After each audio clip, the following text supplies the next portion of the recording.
व्याख्यान क्रमांक 19 लेक्चर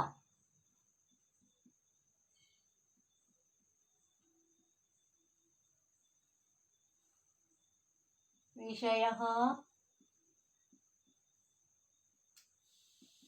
संस्कृतम्।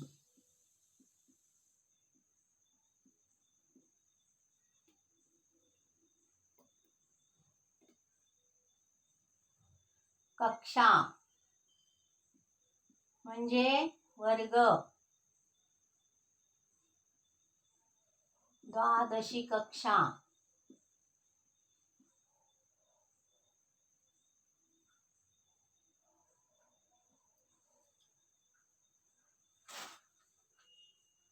द्वितीय मंडलम,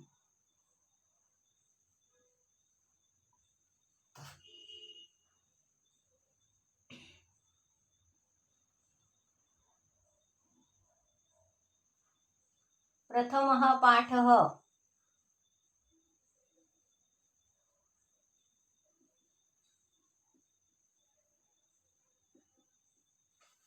किं नाम अस्ति पाठस्य? क्षणं मनोविनोदनम्। क्षणं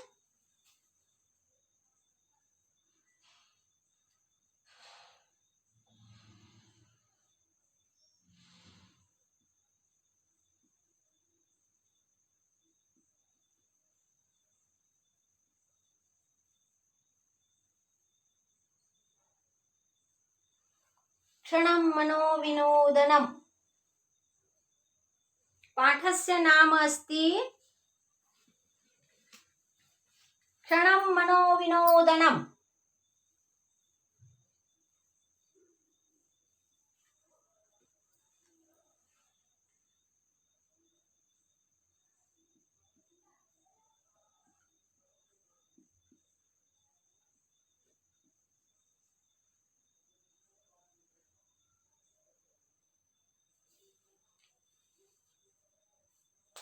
क्षणं मनोविनोदनम्।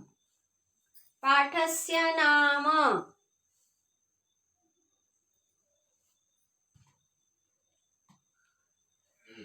पश्यत। द्वितीयं मंडलं क्षणं मनोविनोदनम्। भूमिका, प्रस्तावना, ज्याला मराठीमध्ये सुद्धा आणि संस्कृतमध्ये सुद्धा प्रस्तावना असा शब्द असायचा। आता भूमिका शब्द आलेला आहे। सुभाषितम नाम सुष्ठु भाषितम। व्याख्या अत्र सुभाषितम शब्दस्य व्याख्या अस्ति अथवा शब्दस्य अर्थ किमस्ति? सुष्ठु भाषितम्।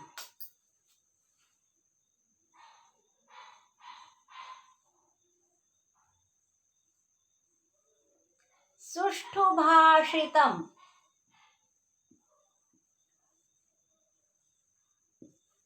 नाम सुभाषितम्। सुष्ठु भाषितम् नाम सुभाषितम्।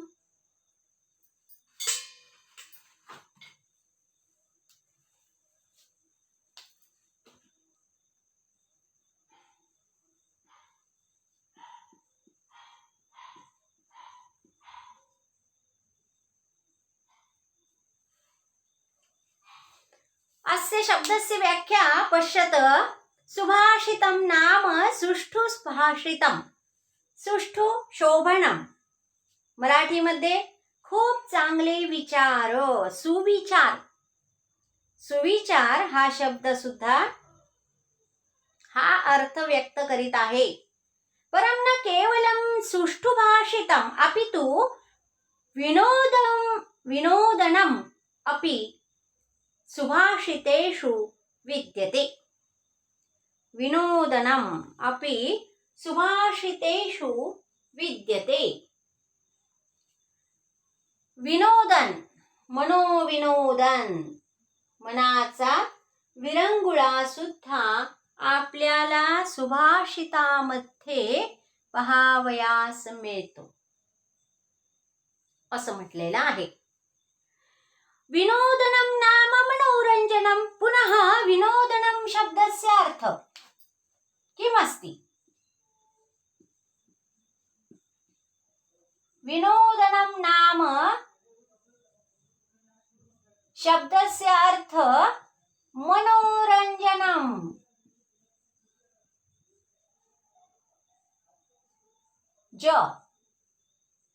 मनोरंजनम.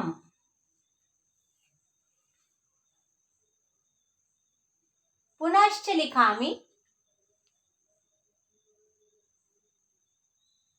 मनोरंजनम.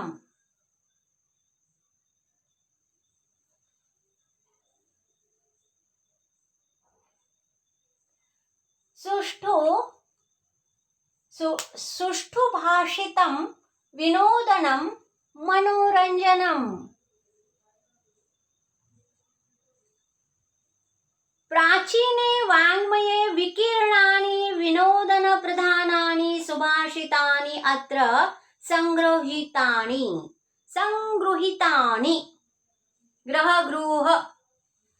संगृहीतानि एतानि सुभाषितानि विभिन्न प्रकारैः हास्यं जनयन्ति. याच प्रकारचा एक आपण पाठ पाहिलेला आहे बघा. त्याही पाठामध्ये आणि याही पाठामध्ये एकच गोष्ट समान आहे आणि ती कोणती आहे? हास्यम. दोन्ही पाठांमध्ये हास्य हा एकच प्रधान गुण आहे. त्या हास्य पूर्ण अशा पाठाचं नाव काय होतं बघा? ते कोणता प्रकार होता? प्रहसनम. प्रहसनम नावाचा तो पाठ होता आणि तुम्हाला त्या पाठामध्ये एक त्या गणिकेला आनंद देणारा जो अशोक वृक्ष आहे, त्या अशोक वृक्षाची पालवी तुम्हाला समजावी म्हणून 2 झाडांची पालवी मी तुम्हाला दाखविली होती. पण त्यामुळे तुम्हाला अशोक वृक्ष काही पाहावयास मिळालेला नव्हता. त्याला सीता अशोक असेही म्हणतात. या वृक्षाला सीता अशोक असेही म्हणतात. आणि ह्या अशोक वृक्षाची पालवी तुम्हाला मी दाखवते आता. त्यावेळेला काही शक्य झालेलं नव्हतं. आता बघा तुम्हाला दिसत असेल ही पालवी. योगायोगाने आता हा हास्य शब्दाचा इथे संदर्भ आलेला आहे आणि म्हणून या अशोकाच्या पालवीचा या ठिकाणी तुम्हाला पुन्हा एकदा चित्ररूपाने अनुभव दिलेला आहे. ही जी अशोकाची पालवी होती, ती अशोकाची पालवी तुम्हाला मी दाखविलेली आहे. आपल्या संस्कृत पाठामध्ये, संस्कृत साहित्यामध्ये अशोक वृक्ष जो आहे ना, या अशोक वृक्षाचं एक वैशिष्ट्य सांगण्यात आलेलं आहे बघा. अशोक वृक्षाचं वैशिष्ट्य सांगण्यात आलेलं आहे आणि ते असं आहे की सुंदर स्त्रियांच्या पदस्पर्शाने अशोक वृक्षाला फुले येतात. हे त्या वृक्षाच्या बाबतीत मला अशी ही माहिती मिळालेली आहे. आणि या अशोक वृक्षाचे फूल बघा.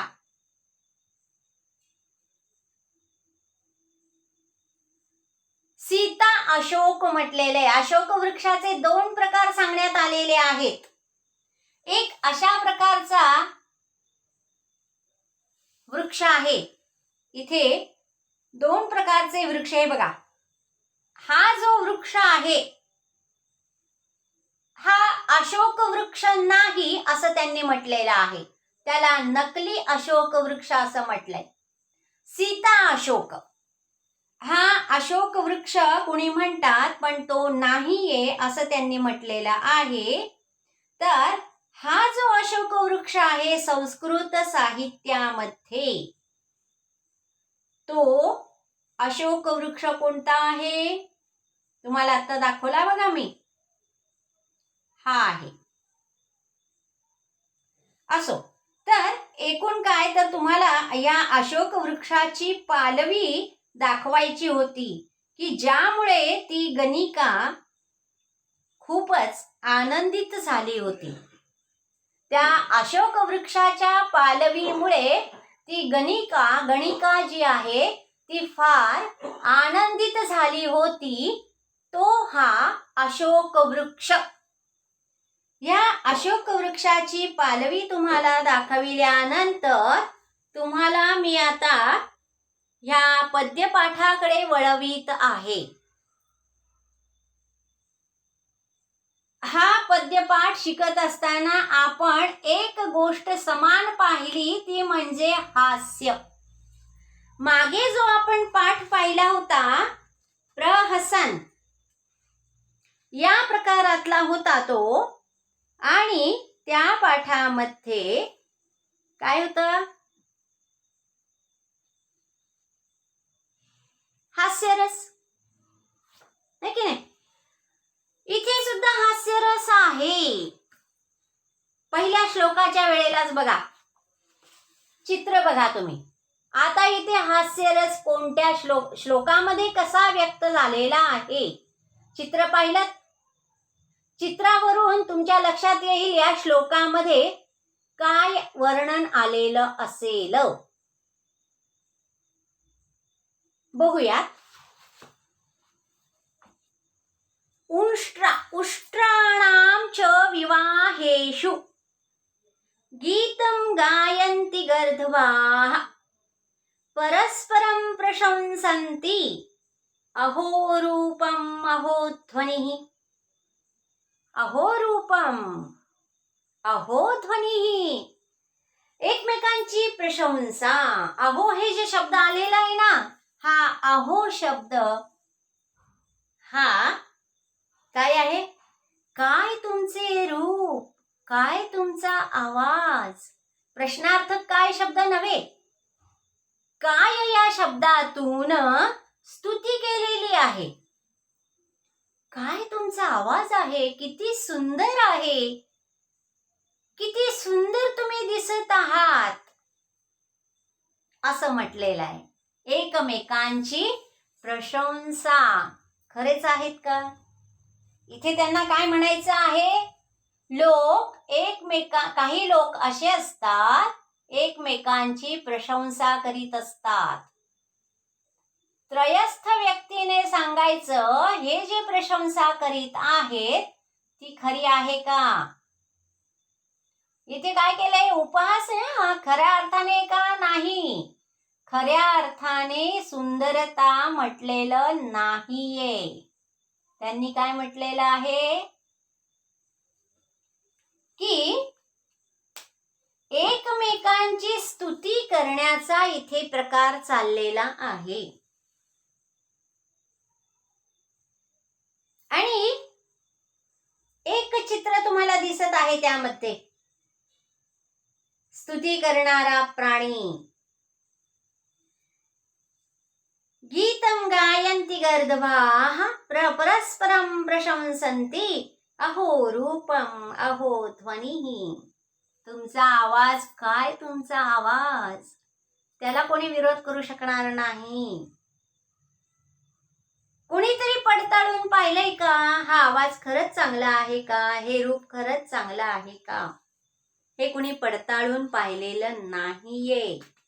हेच एकमेकांना म्हणत आहेत.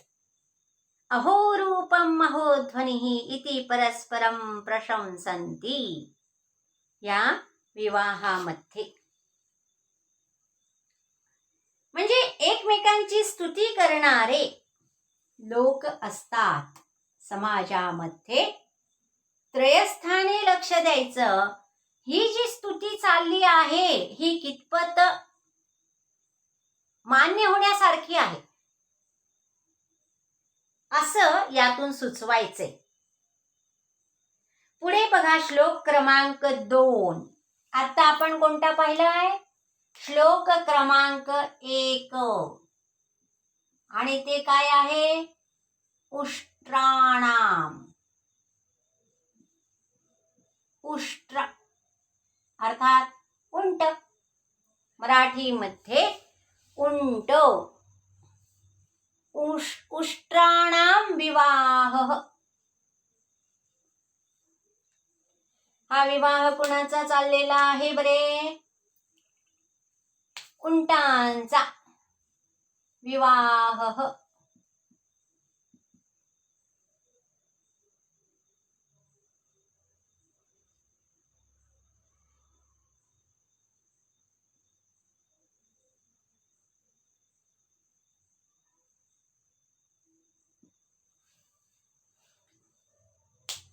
दुसरा श्लोक बघा.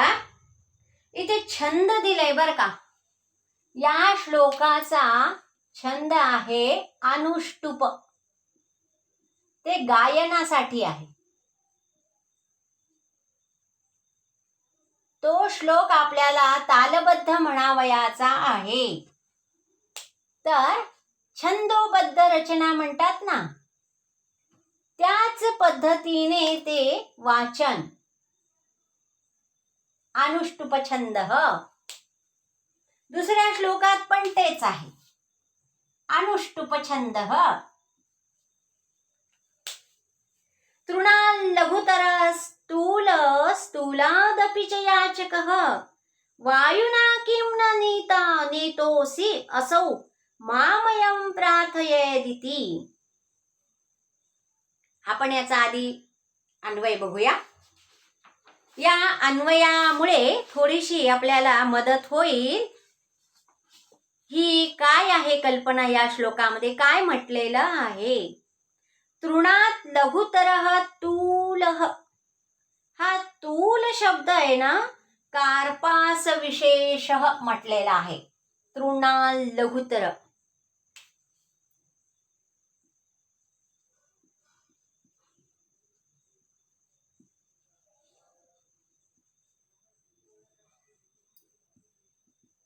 अनुष्टुप. पुन्हा इथे लिहिते, असू देते असं न लिहिता हा शब्द लिहिते मी. अनुष्टुप छंद.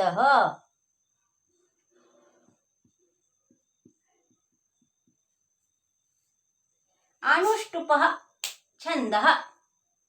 तृणाल लघुतरः. तृणात लघुतरः तूलः. तूल. तूल कार्पास विशेषः. इथे उष्ट्र. उष्ट्रचा अर्थ उंट. उंट मराठीमध्ये उंट. आणि तूल हा कार्पास विशेषः म्हटलेला आहे. कार्पास विशेषः.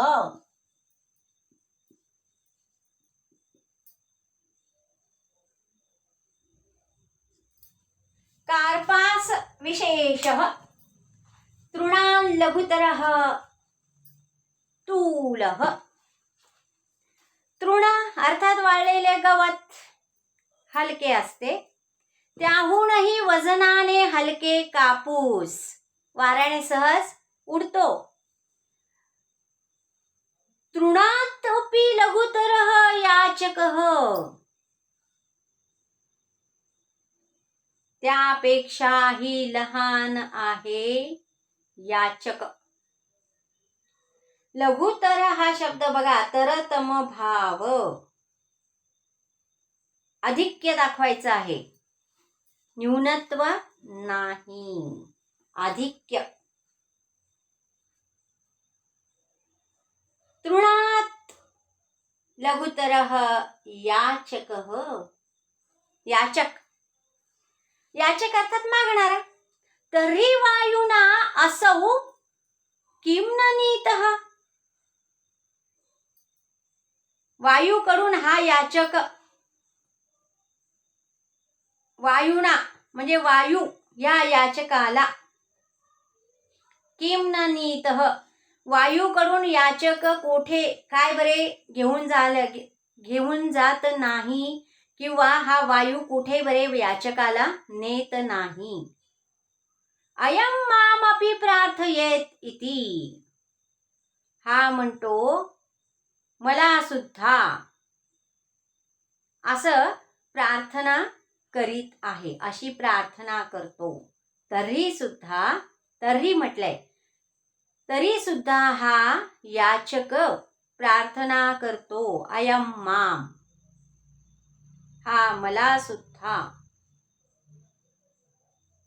नेईल. नीतः.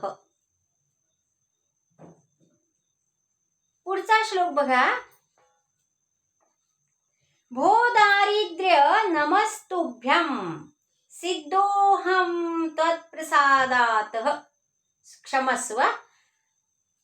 भो दारिद्र्य नमस्तुभ्यं सिद्धोऽहं त्वत्प्रसादतः. पश्याम्यहं जगत्सर्वं न मां पश्यति कश्चन. हे दारिद्र्या, तुला माझा नमस्कार असो, आणि मी सिद्ध आहे. तुझ्या कृपेने मी सिद्ध पुरुष आहे. मी सिद्ध आहे.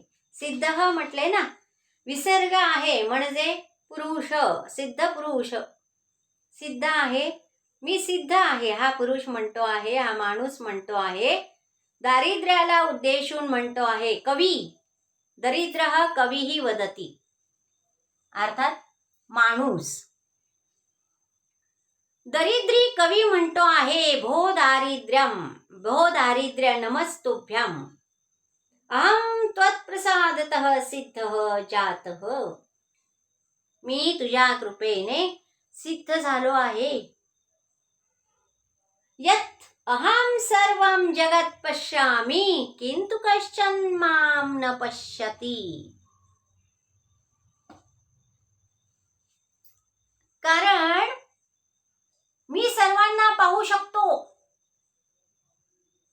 पण मला कोणीही पाहू शकत नाही. श्रीमंत गरीब हा भेदभाव समाजामध्ये आपल्याला दिसतोच. गरीबाच्या नशिबात काय काय दुःख येतात. हा इथला गरीब कवी म्हणतो मला दुःखच वाटत नाही, मला उलट छान वाटते आहे. का? कारण मी सर्वत्र जाऊ शकतो आणि गरीब असल्यामुळे माझ्याकडे कोणी लक्षच देत नाही. मला कुठेही जाण्यास बंदी नाही, म्हणून मी सर्वत्र फिरू शकतो. मला कुणीही पाहत नाही, मी मात्र सर्वांना पाहतो. आपण एक करू शकतो, कवीला नेमकं काय म्हणायचं आहे असं आपण विचार करू शकतो की मोठमोठ्या जे काही समारंभ असतात, त्या समारंभामध्ये गरीबाला फारसं स्थान असत नाही. सर्व श्रीमंत तिथे जमलेले असतात आणि एखादा गरीब गेला तिथे तर त्याच्याकडे कुणीही लक्ष देत नाही. तो सर्वांना पाहतो असं म्हटलेलं आहे.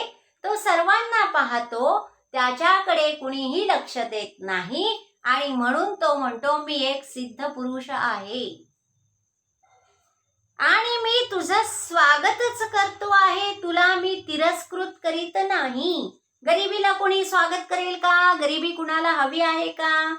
पण इथे कवी म्हणतो आहे मी श्रीमंत आहे, श्रीमंतापेक्षाही मी नशीबवान आहे. कारण मी सर्वांना पाहू शकतो, मला कुणीच पाहत नाही. सिद्ध पुरुषासारखं झालं नाही हे, आहे की नाही? अदृश्यता हे जे काही सिद्धी आहेत ना, आपण मागच्या पाठामध्ये पाहिलेले बघा, 8 सिद्धी.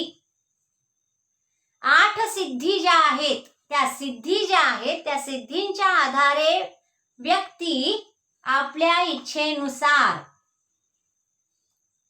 आपल्या इच्छा असं म्हणूया, आपल्या इच्छा पूर्ण करते.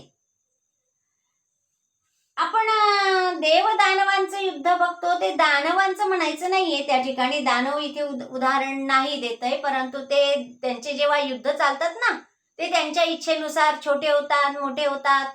ह्याचप्रमाणे यक्ष, गंधर्व, हे जे काही आहेत, त्यांना सुद्धा या सिद्धी असतात आणि आपल्या इच्छेनुसार ते रूप धारण करतात, अदृश्य होतात. ते सर्वांना पाहतात, पण त्यांना कोणी पाहू शकत नाही. आणि म्हणून कवी म्हणतो, मी एखाद्या सिद्ध पुरुषासारखा आहे. आता मानवाला सिद्धी आहेत का? नाही. मानवाला सिद्धी प्राप्त करता येत नाही, अदृश्य होता येत नाही माणसाला. अदृश्य होता येत नाही, म्हणजे अदृश्य होऊन इकडून तिकडे जाता येत नाही असंही म्हणता येईल. लहान होता येत नाही, मोठा होता येत नाही, अदृश्य होता येत नाही. पण इथे कवी म्हणतो, मी अदृश्यच आहे. का? त्याला कोणी पाहिलंच नाही ना. त्याला कोणी पाहिलं नाही, पण तो सर्वांना पाहतो. आणि म्हणून तो म्हणतो, मी तुझ्या कृपेने सिद्ध पुरुषासमान झालो आहे. पुढचा श्लोक बघा.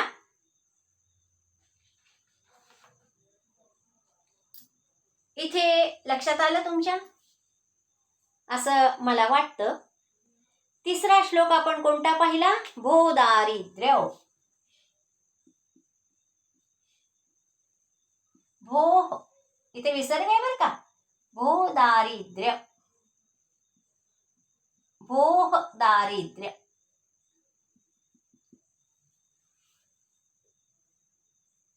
पुन्हा इथे सुद्धा अनुष्टुप छंद आहे.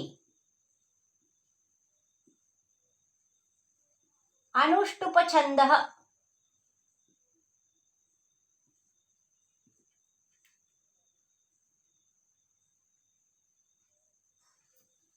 चौथा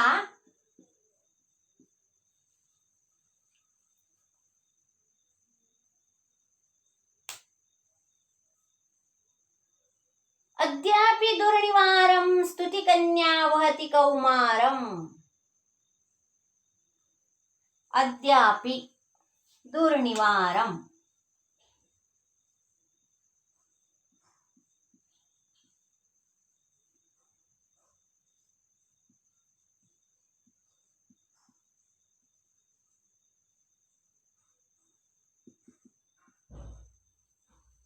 दुर्निवारम्. अद्यापि दुर्निवारं स्तुतिकन्या.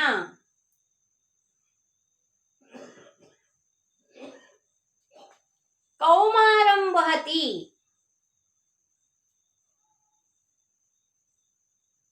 अविवाहित आहे.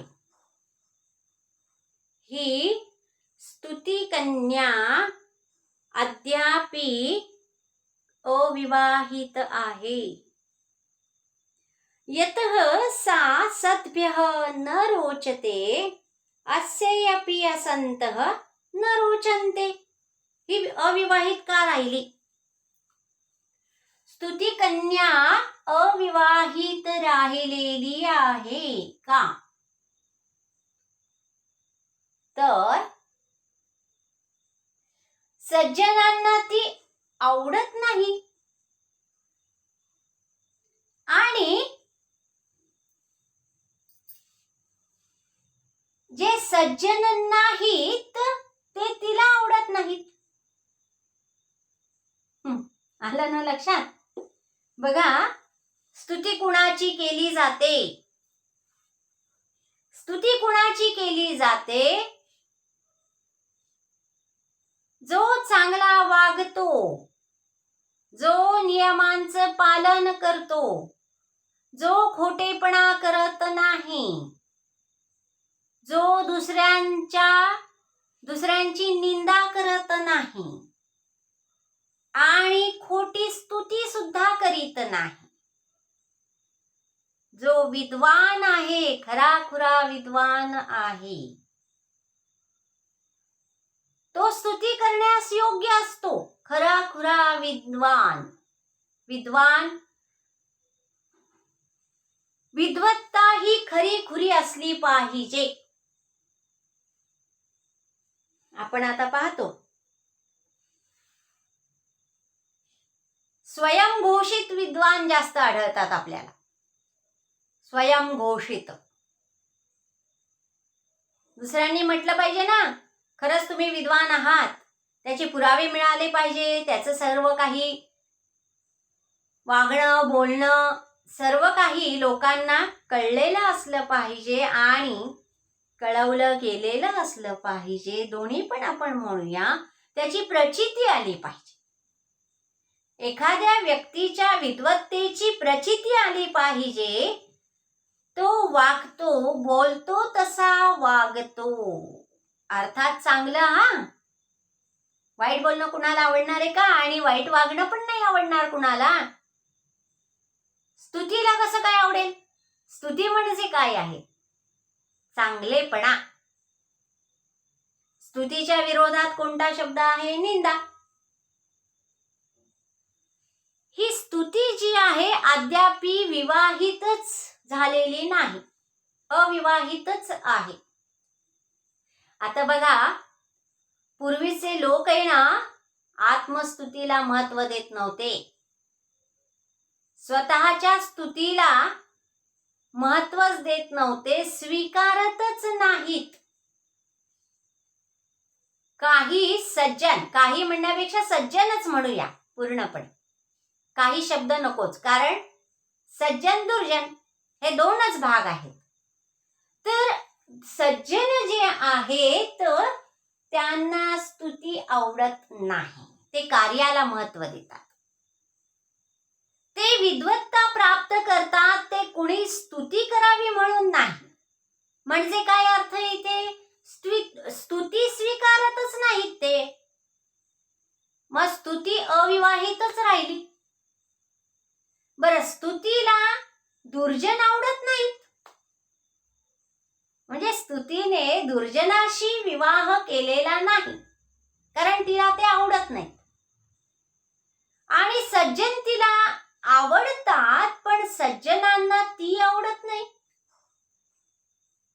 आता यामध्ये खरं म्हणजे निंदा करण्यासारखी गोष्ट नाही.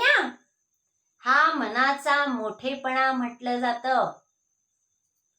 आपली स्तुती कुणी करावी असं सज्जनांना कधीच वाटत नसतं. निष्काम कार्य ते करीत असतात. निष्कामचा अर्थ कोणत्याही इच्छेशिवाय, कोणतीही इच्छा मनात न बाळगता, फळाची अपेक्षा न करता कार्य करीत असतात ते सज्जन.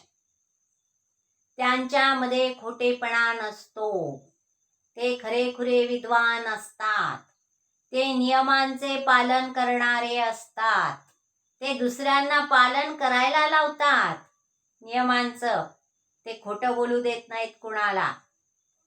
आता ही जी सज्जनांची स्तुती आहे ती सज्जनांनाच आवडत नाही, म्हणून स्तुतीला ते वरमाला अर्पण करतच नाही, त्याचा अर्थ ते स्वीकारतच नाही. स्तुतीला स्वीकारलं तर तिचा विवाह होईल. सज्जन लोक तिला स्वीकारत नाहीत आणि दुर्जन लोक तिला आवडत नाहीत, आणि म्हणून ही स्तुती कन्या जी आहे ती अद्यापि अविवाहितच आहे. आलं लक्षात? असेल आलेलं तुमच्या लक्षात, प्रश्न विचारायचा नाहीच आहे मला. तर ही अशा प्रकारे स्तुतिकन्या अविवाहित राहिली आहे. कौमारम वहती, इथे हा एक शब्द आहे बघा. आता हे वरचं मी पुसावं असं म्हणते. तुम्ही लिहिलं असणारच, लिहून घ्या. माझं फळ्यावरचं जे लिहिणं असतं ना ते लिहित चला तुमच्या वहीमध्ये, आणि मग ते तुम्हाला त्या ठिकाणी वाचल्यामुळे लक्षात राहील. आता हा सुद्धा त्यांनी काय म्हटलेला आहे, अनुष्टुपच आहे. क्षमस्व, आर्या, आर्या आहे, आर्या. आता सगळ्या आर्याच आहेत. पहिले अनुष्टुप छंद होते, आता इथे आर्या लिहिलेलं आहे.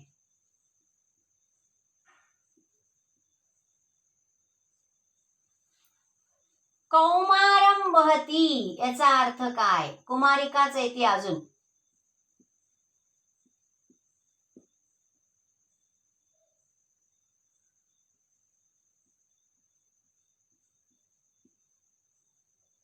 कौमारम वहतीचा अर्थ अविवाहित.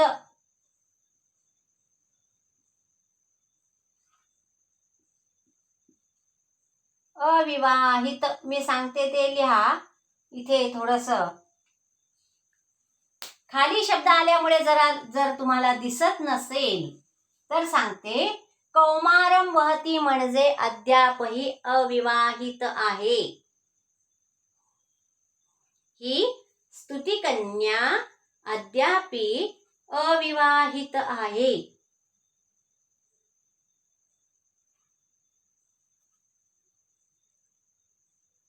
पुढे काय म्हटलंय बघा. एक जो हा पुढचा श्लोक आहे क्रमांक 5, हे वरचे 3 पुसून टाकते मी. 5वा श्लोक जो आहे ना तो थोडासा तसं पाहिलं तर मनोरंजकच आहे, आणि कवीची पण आपल्याला कल्पनेची जी आहे ती स्तुती करावीशी वाटते. अर्थात आपण एवढे मोठे नाही आहोत तरी सुद्धा काय म्हणूयात आपण, त्यामुळे आनंद वाटतो आहे, आश्चर्य वाटतं आहे असं आपण म्हणू शकतो. की कवीला हे कसं बरं सुचलं असेल की ज्या कवितेमुळे समासांची नावे त्यात आलेली आहेत. जे श्लोक आहे, जो श्लोक आहे त्या श्लोकामध्ये व्याकरण आहे. जुन्या अभ्यासक्रमामध्ये असा एक धडा होता बघा. तो राजा जो होता तो गणितप्रिय असा होता आणि त्याला कविता आवडायचीच नाही. गणित असेल, आता गणित आणि कविता कसं काय होणार? कवितेचे शब्द वेगळे असणार, गणित वेगळं असणार. आता असं काव्य कसं करायचं बरं? हे मोठं आव्हान होतं त्यांच्या समोर. मग ते कवी भूषण नावाचा एक कवी आला आणि त्याने ती कविता तयार केली गणितावर आधारित. ते रामाचा श्लोक त्याने तयार केला. रामाचा राम शब्द आहे 3 राम 10 दिशा 2 डोळे असं ते श्लोक आहे. तो आत्ता काही गरज नाहीये तशी पूर्ण श्लोक बघण्याची. सांगायचं एवढंच की तिथे जसं गणितप्रिय राजाला कविता आवडत नव्हती तसेच काही लोकांना व्याकरण कंटाळवाणं वाटतं. काहींना वाटतं, काहींना खूप हौस असते, खूप उत्साह असतो. व्याकरणाचे सुद्धा गाढे पंडित आहेत. गाढे म्हटलं मी, गाढे म्हणजे खूप प्रगल्भ सखोल ज्ञान, खूप मोठं ज्ञान अभ्यास असणारे सुद्धा पंडित आहेत. हा जो श्लोक आहे ह्या श्लोकामुळे ज्यांना व्याकरण कंटाळवाणं वाटतं ते व्याकरणाचे चाहते होतील. त्यांना व्याकरण आवडायला लागेल. कदाचित व्याकरणावर आधारित काव्यही सुचेल. इथे बघा ना, या कवीला सुचले की नाही. समासाचे नाव त्याने लिहिलेले आहे. आपल्या काव्यामध्ये सामासिक शब्दांचा उपयोग करून दोन अर्थाने हे शब्द वापरलेले आहेत. एकीकडे तो शब्द समास सांगतो आहे, तर दुसरीकडे तो शब्द हा जो राजाच्या दरबारात आलेला आहे, राजाच्या दाराशी किंवा दारावर किंवा दरबारामध्ये जो आलेला आहे पुरुष, तो आहे गरीब. आणि तो गरीब पुरुष एक श्लोक तयार किंवा एक श्लोक म्हणतो आणि राजाला प्रत्यक्ष तर याचना करत नाही. गेल्याबरोबर असं म्हणत नाही, हे राजन, मी अत्यंत गरीब आहे आणि मला जे काही तू दान देशील त्यामुळे माझी गरिबी दूर होईल. साधं साधं नाही बोललाय तो मनोरंजकतेने बोलला. आणि म्हणून तर इथं मनोविनोदनम म्हटलंय ना. लक्षात येतंय ना की मनोविनोदनम हा जो शब्द आहे इथे सार्थ होत जातो आहे. प्रत्येक श्लोकामध्ये आपण मनोरंजनाचा अनुभव घेतो आहे. आपलं मनोरंजन होत आहे. याही श्लोकामध्ये मनोरंजन कसे होते? इथे तर सामासिक शब्दांचे नाव आहे. तत्पुरुष, हे तत्पुरुष, हे राजन, द्वंद्वो अहम द्विगुरप्यहम सद्मद्गेहे नित्यम अव्ययीभावः तत्पुरुष कर्मधारय येनाहम स्याम बहुव्रीहि. खूपच विनोदी आहे बरं का हा. जेव्हा जेव्हा जसा तुम्हाला या शब्दांचा अर्थ कळेल ना, त्यावेळेला तुम्हाला नक्कीच आनंदाने आश्चर्याने हसू येईल. तेच तर तुमचं मनोरंजनाचं लक्षण आहे की नाही? यावरूनच लक्षात येईल की तुमचं मनोरंजन झालं आहे. तुम्ही रमलेले आहात व्याकरणामध्ये. व्याकरणाचा कंटाळवाणेपणा गेलेला आहे तुमच्यातून आणि तुम्ही आवडीने व्याकरणाचे, समासांचे नाव घेत आहात. तत्पुरुष. आता त्याचा गद्य रूप बघूया. हे तत्पुरुष राजन, अहम द्वंद्व अहम द्विगुः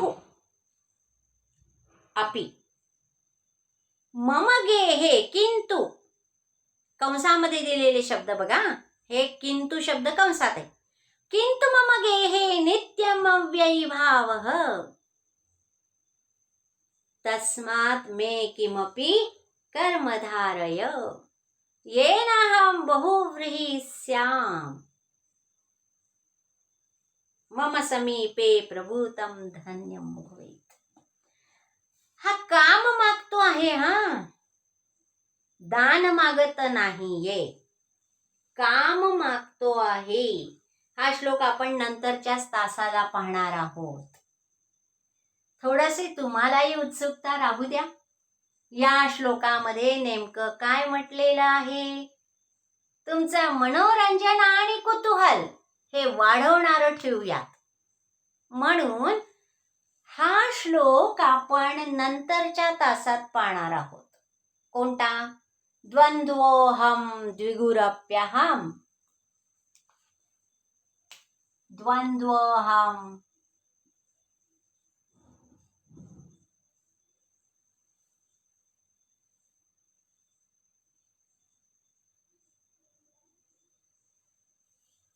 द्विगुरप्यहम.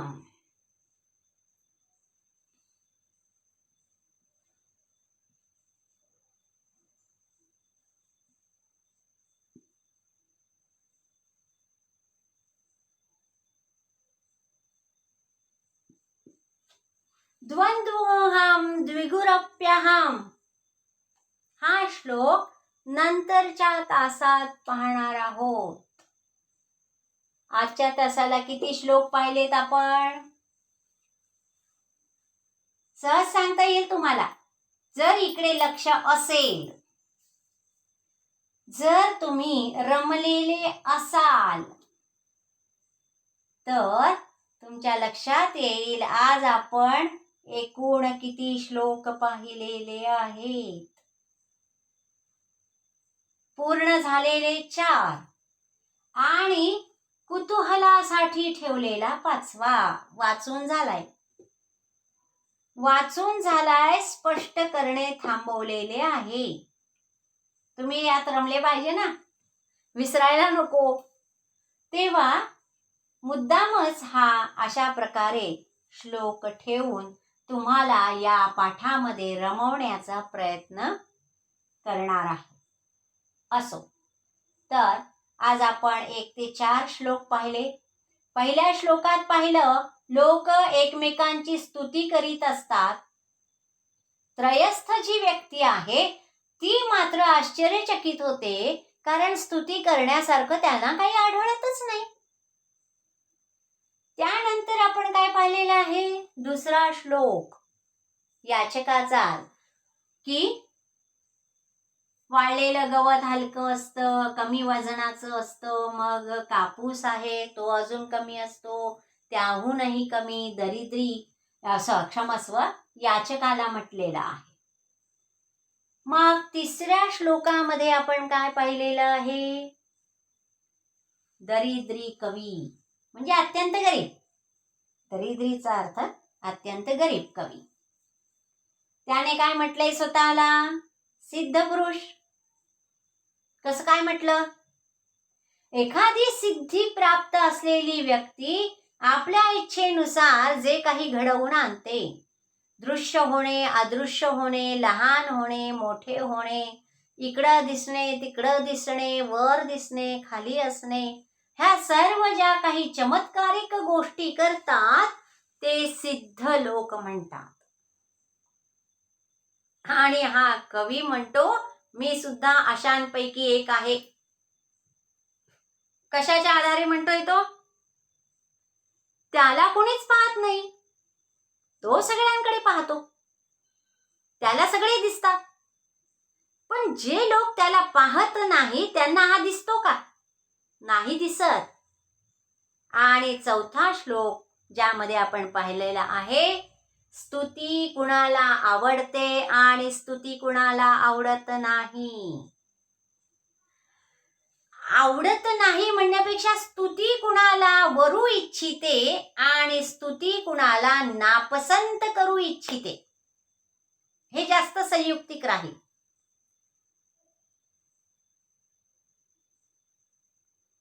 स्तुती सज्जनांना आवडत नाही, दुर्जनांना आवडते. असंत म्हटले, असंत जे संत नाहीत असं. दुर्जन असं म्हणजे हा जो शब्द आहे सज्जनच्या विरोधात दुर्जन म्हणून. तर त्यांना मात्र स्तुती आवडते, पण स्तुतीला ते आवडत नाही ना. स्तुतीला सज्जन नसलेले लोक आवडत नाहीत. आणि 5वा श्लोक आपण पाहिला तो पुढच्या तासामध्ये, नंतरच्या तासामध्ये सविस्तरपणे पाहणार आहोत. इथे आपण विराम घेणार आहोत आणि पुढच्या तासापर्यंत ह्याच पद्यामध्ये रममाण असणार आहोत. ठीक आहे, बघूयात नंतर.